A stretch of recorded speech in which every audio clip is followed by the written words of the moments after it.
I just thought I'd make a quick video about Blenheim here in New Zealand.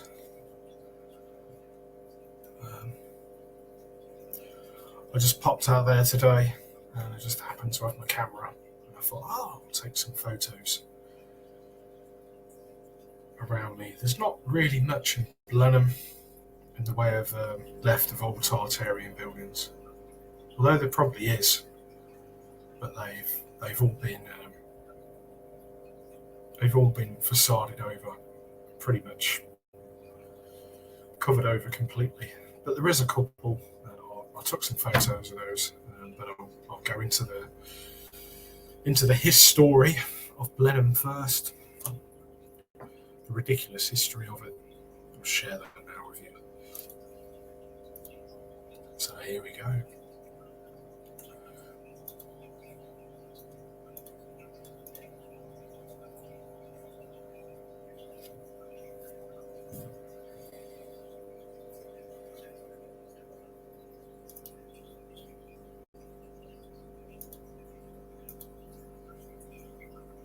Sorry, folks.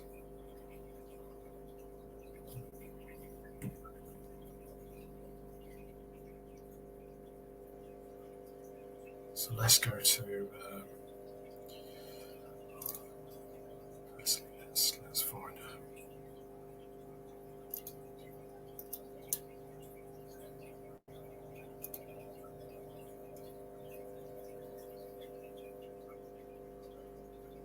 look at the zodiac.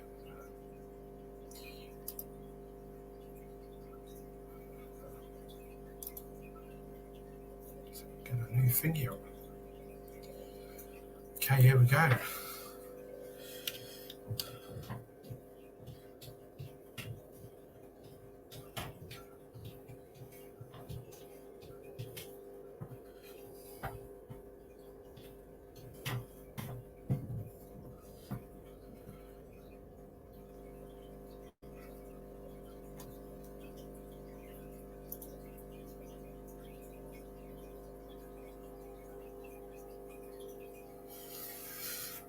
So, Blenheim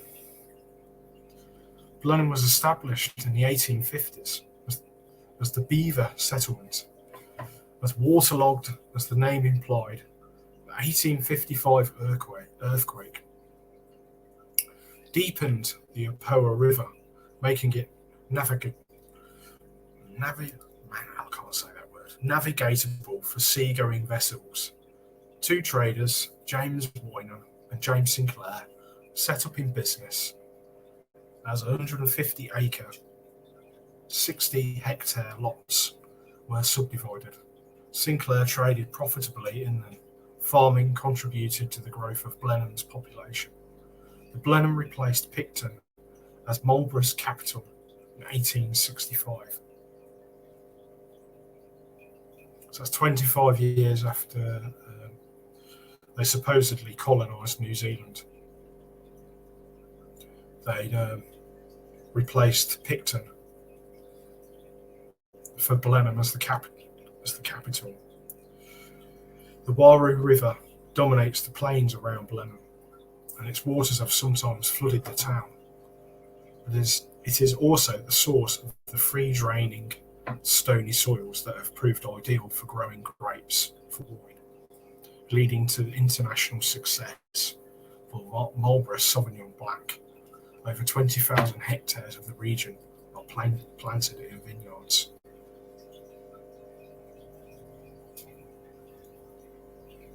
Meaning of the place name.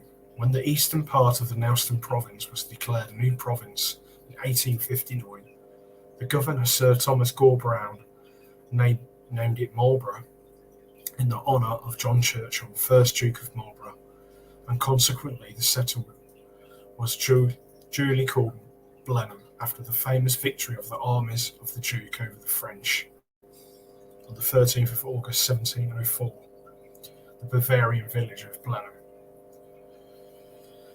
on the Danube River in South Germany. So why would you name a place a new town the other side of the realm from Europe after a battle. Why would you do that? Doesn't make no sense.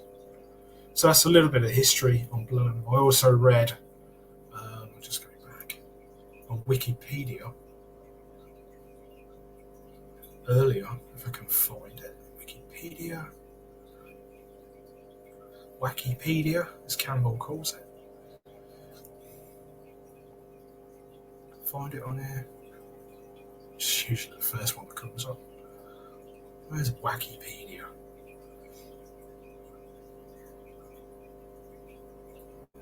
Anyway, it was saying on Wikipedia that they... Here we are. Here we go. So, Wikipedia says... Blenheim is the most popular town in the region of Marlborough, in the northeast of South Island of New Zealand. It has an urban population of 28,800. Da-di-da-di-da. Here we go. Blenheim is named after the Battle of Blenheim. Yeah, we know about that. The sheltered coastal bays of Blenheim supported a small Maori population, possibly as early as the 12th century. Archaeological evidence dates Polynesian human remains uncovered at Waru Bar to the 13th century. The rich sea and bird life of the area would easily have supported such small communities. As the Maori population of the area increased, they developed the land to sustain the growing population. In the early 1700s, canals and waterways were dug among the natural river courses, allowing the first forms of farming in the area, including that of fish. So I'm not sure what they're saying here. So they're saying in the early 1700s, canals, that's long before New Zealand was, so that's over 100 years, 120 years before New Zealand was even colonised, so-called colonised by the Europeans. And they're saying that waterways were dug among the natural river courses, allowing for the first forms of the farming. And it was a total of approximately 18 kilometres of channels are known to have been excavated before the arrival of European settlers. I must admit, I don't remember ever seeing any channels driving around in the Marlborough region. The settlement was originally known to Europeans as the Beaver of Beaverton due to its frequent flooding. Yeah, so something weird going on with the weather back then. Although the early history of Marlborough was closely associated with the Nelson settlement, people of Marlborough desired independence from Nelson, like they were having some kind of war or something. In 1859, 19 years after the original Nelson settlement, the request of Marlborough settlers was granted, and Marlborough became a separate province. Although gold was discovered in the province in the early 1860s, the resulting boom did not last, and while the gold rush helped to expand the region, it was development of pastoralism which provided the greatest long-term benefits. Marlborough squatters developed huge sheep runs that dominated the countryside, rivaling Canterbury's sheep stations in size and wealth.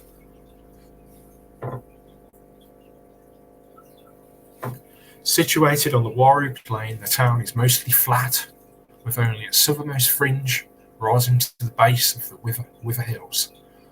As the plain is surrounded by mountains on all but the eastern flank, which is open to the Cook Strait, it is relatively well protected from the frequent southerly weather fronts occurring during winters. The area does, however, experience some high wind events during the course of the year. No shit. Especially from the west, where the wind is funneled down the Waru Valley, directly at the town. Open and exposed areas in and around Blenheim but also hit quite hard by winds blowing inland from the Cook Strait. Anything else there that's relevant? Not really.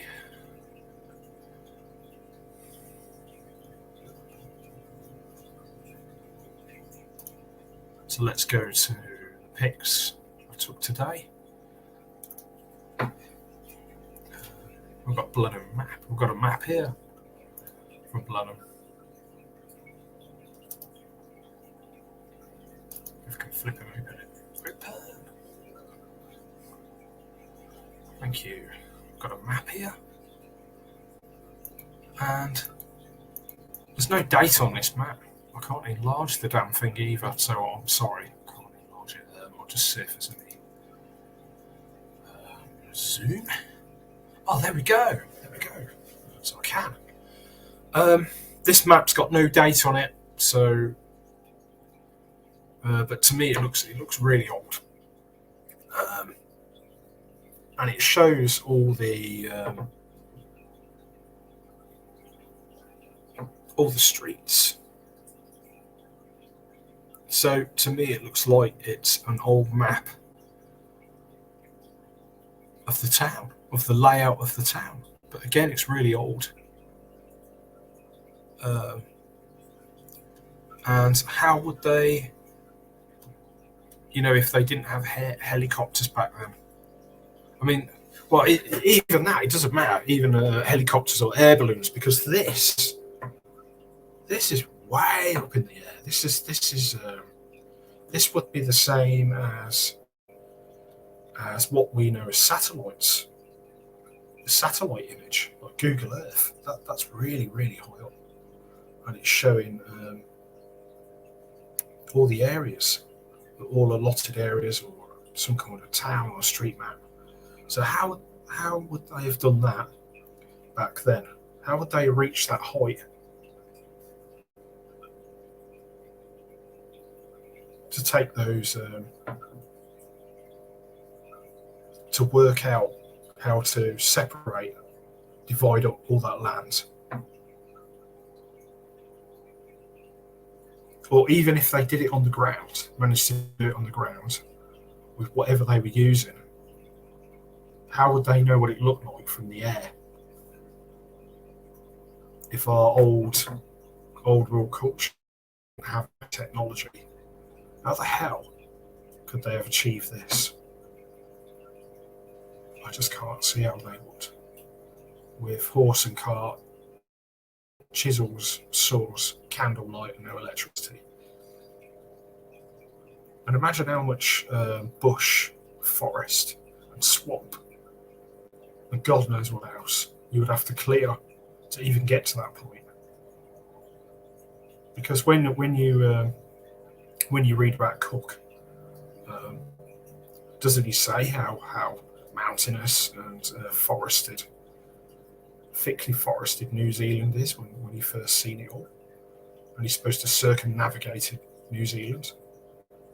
So how would they have achieved that by the 1850s if they only colonised there, settled there by the 1840s? So brings everything into question, doesn't it? Let's have a look at some more.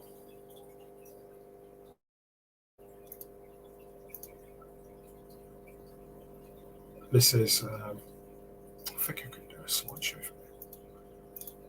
No, that's a shame. This is in the town. These buildings are no longer here. The one in the middle is.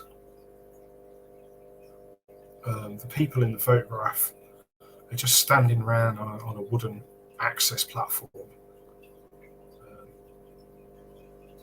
I suppose they're trying to make out that they built this. I suppose that's what this setup photo is supposed to achieve. But we all know that, all they had to do was tell these people to stand around, build a crappy little wooden scaffold, which you could knock together in half a day, and pretend that they're building this,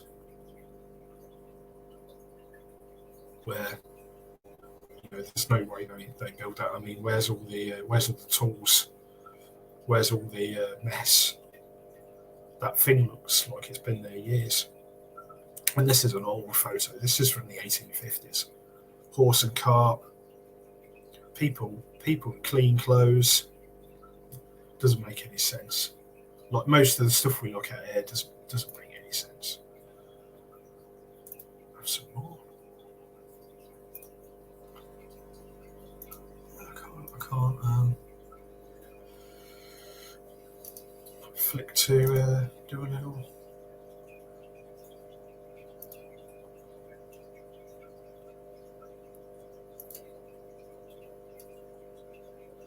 These are the photos I took today, and this is the only. This is what's all that's left really I could find of the old Blenheim, which is a real shame. You can see here what they've done here is they've. I would say, looking at this building, that there's a metal strap there holding that corner together. It could quite possibly be strapping the old to the new, because they've just kept all this original part here. It's beautiful. It's a lovely old building. It really is. It's beautiful. And all this at the back is new. Or what they've done is they've pulled down this part of the building, because in the old photos, get back to them in a bit, it shows where they're all connected. They're all terraced. They're all joined together. But you can see where they've pulled the old one down, and they've had to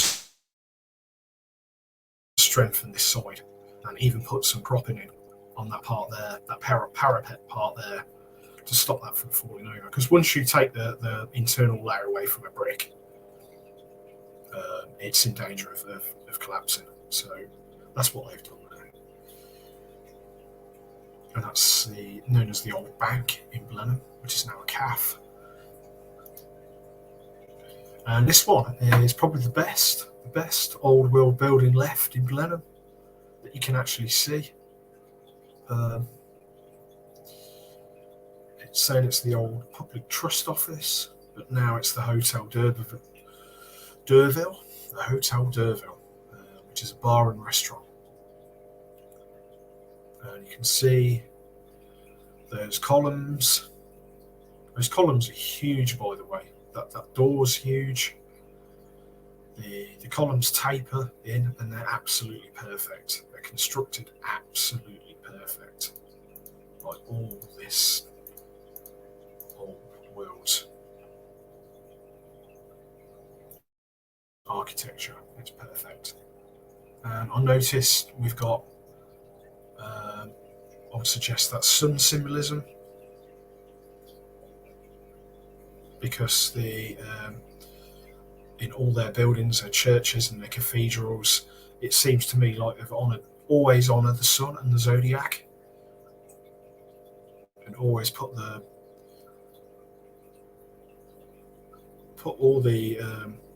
symbolism of their knowledge into the buildings, all of it for sure. But what they've done is, through the ages, they've put their own take on the symbols. That's what they've done. They've put their own take on the symbols to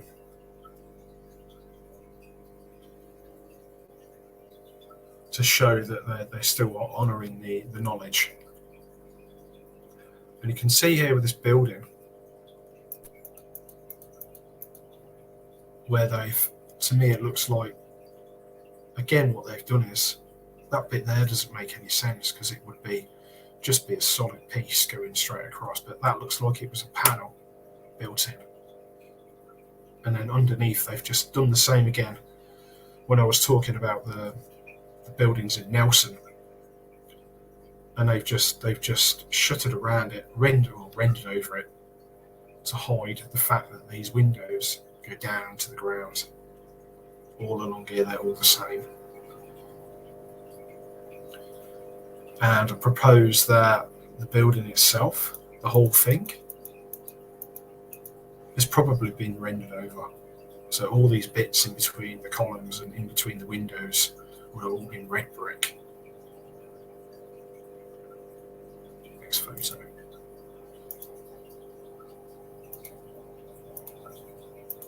No, that's sorry, wrong ones. Back to Nelson. We've already done that. That's different parts of the building. Yeah.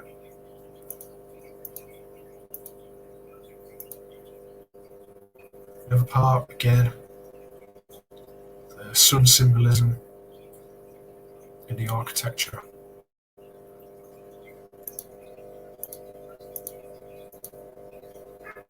Here we've got these, which was just in the old photo I was just showing you, and it looks as good as the day it was built. And this thing could be, I mean, it could be hundreds of years old. Definitely could be hundreds of years old. And that's a side view of that old bank building. You can see here this part of the building. They've done the same again. They've rendered over it.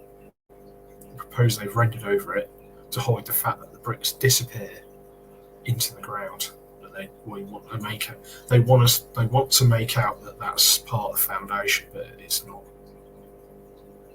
It's not.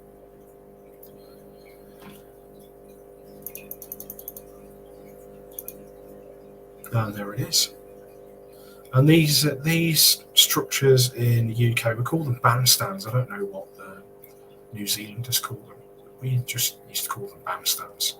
I know in every park, every town park, all over the UK, exactly the same kind of structure. And you've got the beautiful lamps coming out the top, all this beautiful fretwork. Again, how did they do that back then? Where did they get the skills from? The knowledge? It's all questionable. Here it is from a different angle. A lovely picture of the Loyton. We see that in all the old photos, same style. That's the top of the bandstand. Which looks like it would have had maybe a pole on the top at one stage. The same here. Possibly gathering energy from the ether.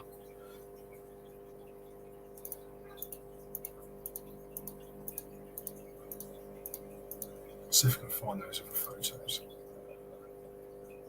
I think I've lost them. Of old Blenheim. So that being the case, I will try to find some more.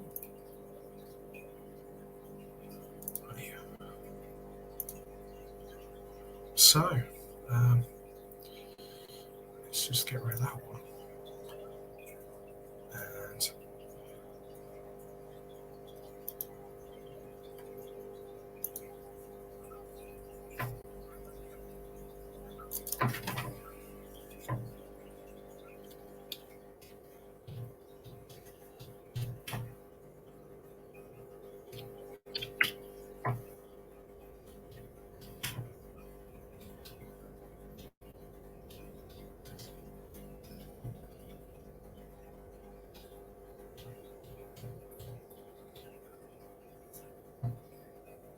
see what I can find on here. I did have some all ready to go, but I've lost them.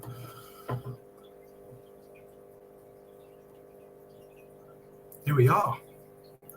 Here we are. Images. Let's just click on images. And there we go. Straight away, we've got a lovely mud flood here. Yeah, there we can see this building in Blenheim's no longer there. We can see the bandstand. It looks like this photo is from, judging by the cars, the 1930s, 1940s. So again, it's quite old. There's the mud flood windows, look. It's plain as day. Can we zoom that in? Zoom. There we go. So yeah, we can see mud flood windows. And if this is, I'm guessing this is 1940s. It's only 100 years after supposedly New Zealand was settled. Blenheim was founded in the 1858, I think they said. So that building wouldn't have been that old. Beautiful thing like that. Look at them aerials going up into the air. Lovely clock tower. Classic style building. Typical building from the old world. Mud flood windows, unmistakable. Going down to the ground. Excellent. And what else we got? Let's have a look. There we go.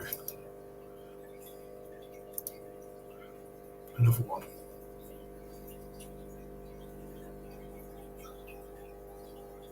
Again, there's the Blenheim Town Centre. There's the bandstand. I just showed you off one of my photos. All these buildings, all gone. Or they've either been pulled down or they've been just re-facaded over. Makes it look modern. And I propose that's what they've done to a lot of buildings in Blenheim to hide all of this.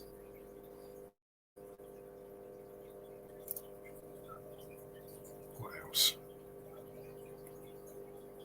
What else can we find?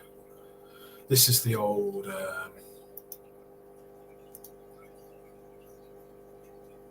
this building here is the courthouse in Blenheim. Don't know how old this photo is. All the skies are all been blocked out. So all these old photos, I haven't mentioned this yet, but if you're new to hidden history, Tartaria and stuff, we've noticed that all these old photos, yeah, we get that they're black and white, but you can't see any of the cloud, any of the sky. They've blocked them all out. You can just about see a cloud there. But for some reason, they've edited out all the skies in these photos. So it's as though there was something going on with the atmosphere back then, back in that time period,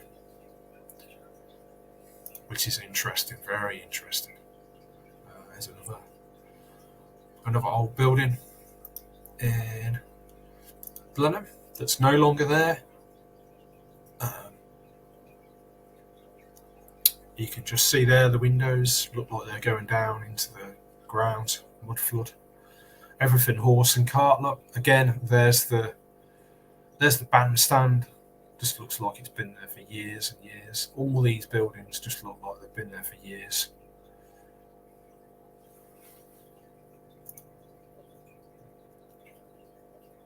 This is a good photo because it shows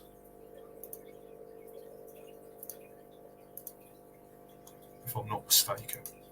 Again, all the cloud, all the sky is all blotted out. Look, you've got the electrical power lines already there. Look at those buildings. Look at those buildings, beautiful. All been there years and years. They've all been there for years before anybody got here. There's the bandstand again in the middle. Notice how all the road just looks like it's mud. It's all just mud. There's nobody here. Look. There's nobody here. There's a guy there. Probably a couple of guys and a dog. That's it. Let's see what else we can find. There we go. There's another one of Blenheim. There's the bandstand. There's a few more people this time. Beautiful architecture. Don't think that building's there anymore. Huge. Again, all these buildings look really old. Everything just looks really old. Although it's hard to tell this photo, to be fair, but you get what I'm saying.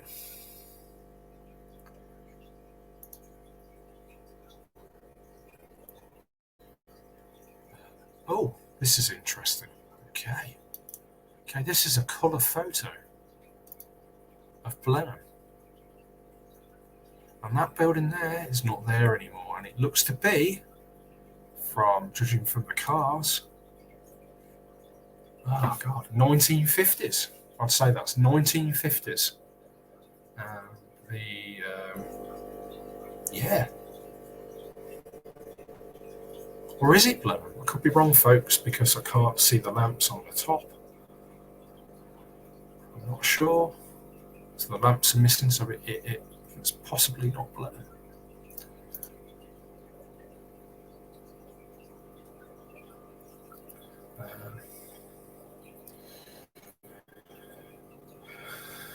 What else can we find?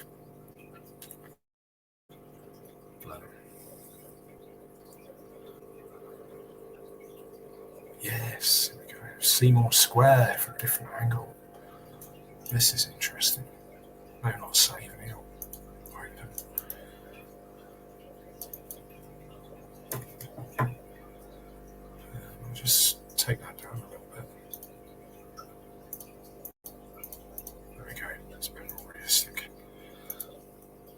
So, this is Seymour Square in Blenheim. That's not there anymore. Seymour Square is one of the parks. That church isn't there anymore. They've knocked that down, but look how beautiful that is. Why would you knock that down? Doesn't make any sense. Or any of this doesn't make any sense. And all that grass looks overgrown as well. Doesn't look right. And those old park benches. I mean, from England, there's loads of those old park benches. So they could even they could be from the old world. We just don't know.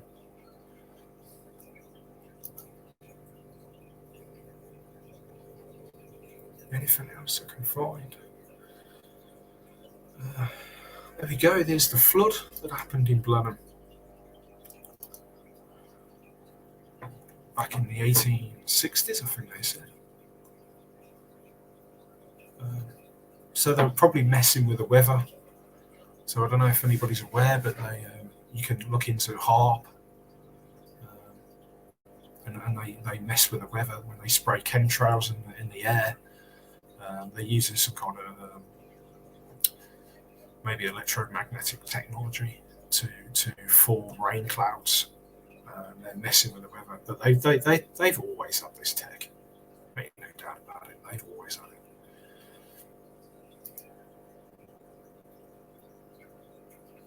I think that's it. St Mary's Church in Blenheim. Beautiful old timber church. I'm going to do a video on timber churches in New Zealand because I really do think that the timber churches are also too good to be made by people who have just got off a boat. Just travelled here 9 months and just got off the boat and got no skills. These timber buildings, these old timber churches, are way too intricate to be built by a few people that are just arrived here. When if you just arrived here, you'd have far more things to worry about than let's go and build a load of fine architecture. All you'd be worried about is getting the land ready, preparing the land to grow food, and building yourself some shelter and keeping the elements away. That's all you wouldn't be cared about. You wouldn't be worrying about building anything like this. It just wouldn't be necessary. That's the truth of the matter. I don't care what anybody says. So I will leave it there.